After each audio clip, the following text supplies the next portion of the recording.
In the 2022 Winter Olympics, Norway has broken the record for most gold medals in one Olympics with 16. And a lot of people are talking about what has allowed a country that only has 5 million people dominate the Winter Olympics the way they have in the previous two Olympics.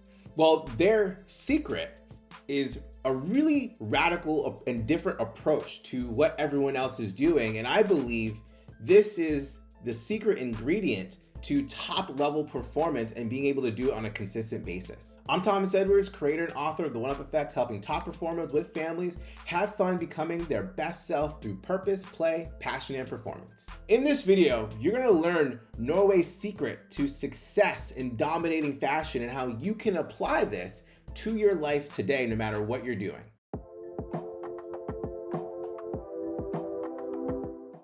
Now, Norway actually has the record for most medals overall in the Olympics. They had it in 2018, I believe it was 36 or 38. And they came 2 medals short of it this year. So it's pretty clear that in the past two Olympics, Norway has just pretty much dominated everyone, including the US and China and the Russian Olympic Committee. So what has been their secret? Well, the secret has been fun. And this is a very different approach to how you see athletic performance and training and all that. And so I want to go a little bit deeper into how Norway's approach has allowed them to really dominate on a high level and how far back it goes. Tor Overbo, I hope I didn't mess up his name, is a Norwegian Olympic rower. And he talks about his experience training and competing in the Olympics.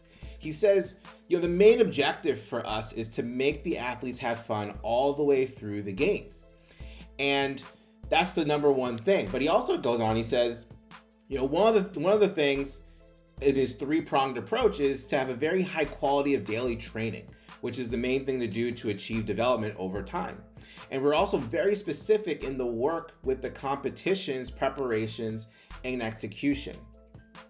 I thought this was really interesting. Now, of course, we'll go back to fun in a little bit because that's the main thing here. But I also just wanted to highlight that, when you're able to create conditions around you that really force you or nudge you, depending on how you want to word it, to perform at a high level in those environments, you get to learn more about yourself and how the conditions affect your performance. If you're someone who tends to be in a stress-filled environment, you don't have to just accept that you're always going to be stressed. What you can do is train yourself by creating conditions that allow you to become comfortable and to be able to rise above the stress. Like, for example, basketball players, when they practice their free throws, they like to have music blaring. They like to have their teammates really jabbing at them and trying to distract them while they shoot free throws, because in a real game, you're gonna have tens of thousands of people making noise trying to get you to miss, and they wanna be able to handle that environment.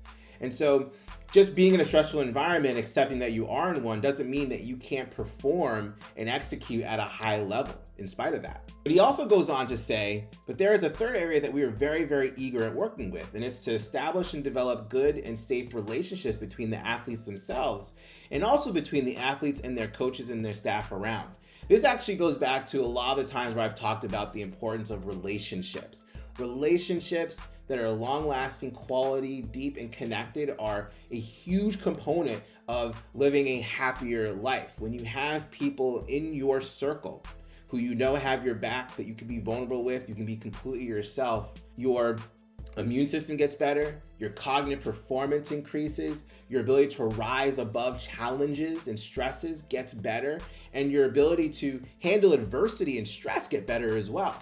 So quality relationships through and through are so important. Having relationships with your coworkers, your boss, lower level, people who are your direct reports. This is all key and vital to creating a high performing and sustainable environment. It's really difficult to burn out when you're having fun. We just don't even see it that way. Our minds and our brains can't process the idea of burning out because you're having so much fun. You want to keep doing it as much as you possibly can.